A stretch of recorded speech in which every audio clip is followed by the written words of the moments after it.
Unde vrei să pleci? Uite, te-ai ridicat în picioare. Unde vrei să pleci? Nu e decât o lună. N-ai decât o lună, tata. Ia uite ce se ridică în picioare, incredibil. Deja e o semiflotare, tata, asta. Deja ai reușit o semiflotare.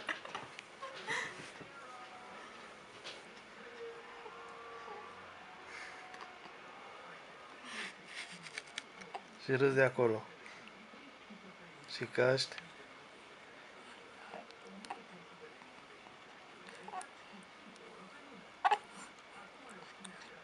Ai vrea tu, dacă ai putea, ai lua-o la...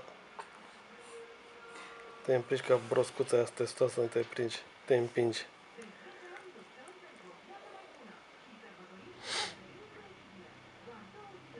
Ce faci? Stai pe vârfuri? Stai în poante acum? Ha? Tu uite-te la el să nu cumva să pățească ceva la piciorul ăsta. Hai că deja ești în diagonală. Uite. Ia uitați-vă ce face, fraților. Cum s-a întors singur cu cap. Hai.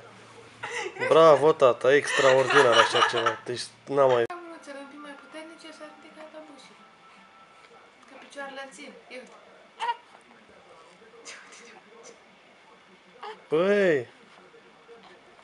Păi, broscuță testoasă, ce tot faci? Unde vrei să